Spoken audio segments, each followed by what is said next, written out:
I check in with my dad to see what he's scared about. What is he scared about? Climate change now, and which is like, did something different happen with climate change? My dad was on the climate change show last week. Yeah, and it's like, is it just summer? I think MSNBC. I think it's really hot. Yes. Yeah. It's really hot, and probably that's what MSNBC is talking about this week. Mm-hmm. Yeah. Yeah, my dad's worried about climate change and democracy.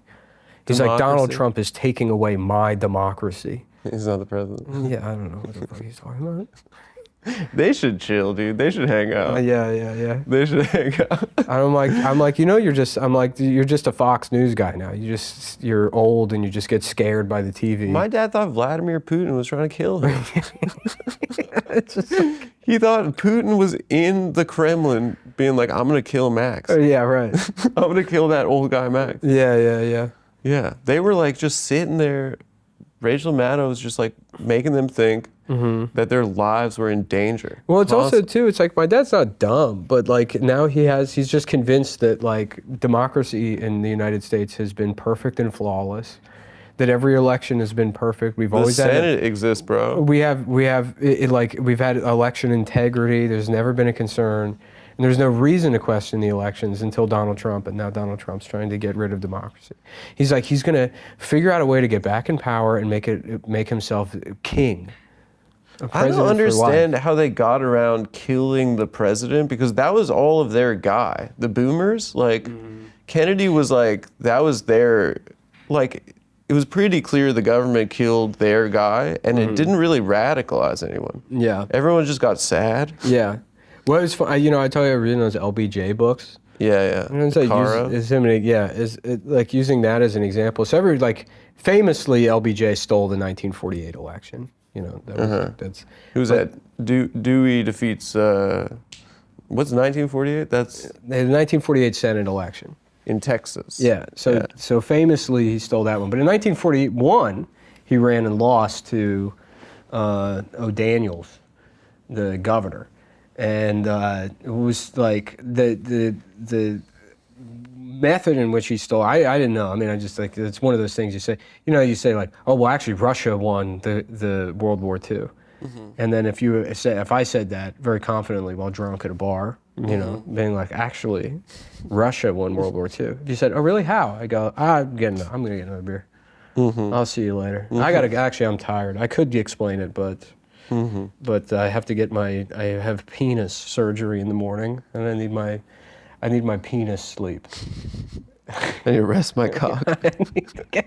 I need to wrap my penis in honey-soaked napkins before my penis surgery tomorrow morning. Yeah. But I'll remember this conversation, and I'll explain to you the World War II thing for sure. Yeah, I mean, I could say, oh yeah, LBJ stole the 48 election, but the technical details I had no idea about. But 41 was crazy too, because like all of South Texas, like the Valley and stuff, it's all Mexican people, and like a lot of it was like culturally, it was Mexico. They didn't speak English. They didn't, and all of those communities were just controlled by like the one white guy in town who was usually like the sheriff, who would just boss hog. Yeah. Like wear bullets. Yeah. Like wear the Wharf bullet fucking sash and shit. Joe Arpaio. And they would round up all these Mexican people and take them to the polls and like literally stand there with them and be like, yeah, you got to vote for this guy.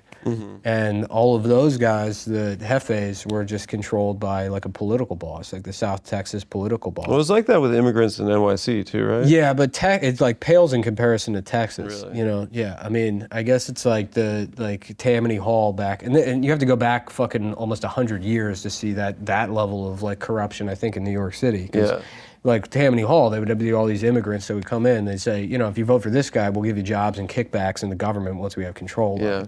But yeah, they would round people up and bring them there. I think it was a little bit harder to get away with like blatant election fraud. But then they would do shit like there were towns in South Texas where there was 100 people registered to vote. And they would just take buses, drive into Mexico, get more Mexicans from they go over Mexico. To Juarez. And just get Mexicans from Mexico and bring them into the country for the sole purpose of voting. That's awesome. Yeah, so these districts would report and they're like, yeah, we got 400 votes for Johnson and 0 for the other candidate. I mean, it was like, it was wild.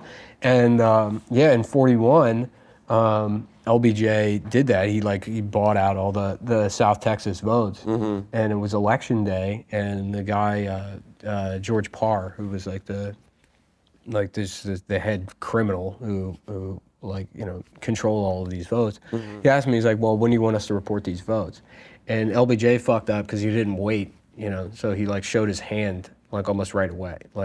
He said, report them now. Let's get the votes in. So he was way ahead. He got excited. So he had him report the votes, and then the other candidate, the governor, and this is funny too, is because the governor was just an idiot. He was a guy that got popular on the radio, yodeling.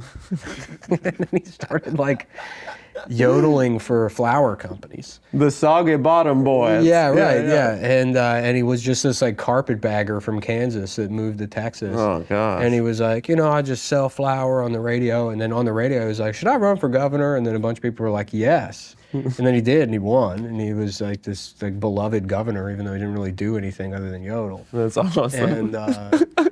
And so he decided to run for Senate after. Yeah. And it wasn't him that, because LBJ had the votes and LBJ was against this guy for the Senate race. But the business community of Texas realized that, okay, if this guy stays governor, if he continues to be governor, then there's a good chance that he could make these pension reforms that would increase the taxes on oil, and he also had become, throughout that campaign, more hostile towards alcohol, and the beer industry in Texas was huge.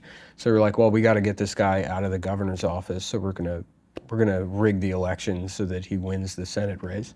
So LBJ already announced oh, here's all my votes from South Texas and the cities, and he's ahead by this major margin. And then the business community knew the number that they needed to beat.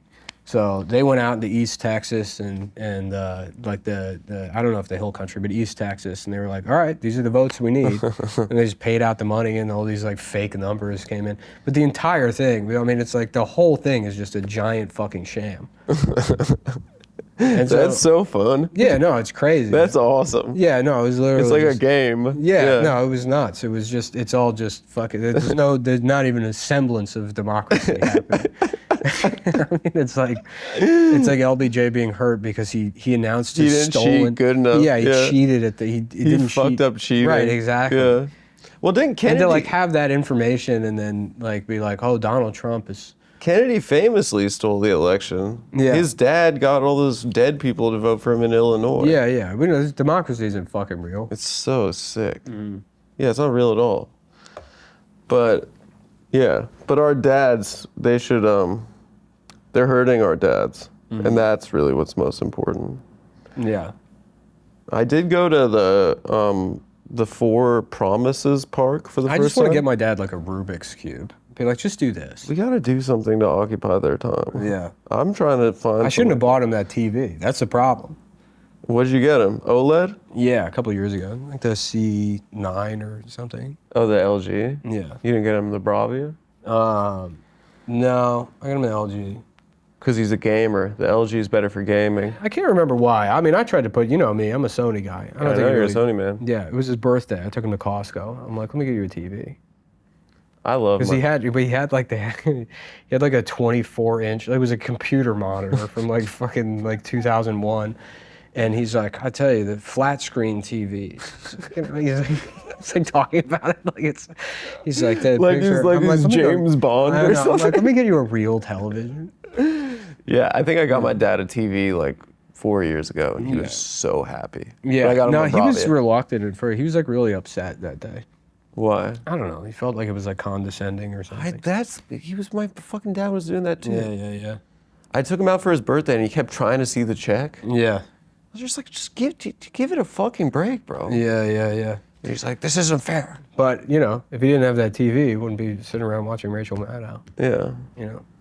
Maybe we need to create broadcasting and just hack into his cable. That's what I should do. I should get a special TV propaganda campaign. You should get a special TV and then use AI to create a fake Rachel Maddow that's it's today's date and everything is fine. Yeah. You know, nothing's wrong. This has been lesbian news. Enjoy your applesauce. Enjoy your applesauce. Good luck with that Rubik's Cube. The only way to save democracy is to finish the Rubik's Cube today. Your son is busy. Yeah. Don't call. Don't call me. He has a lot of work. Mm-hmm. He appreciates the calls and he misses you every day. Yeah.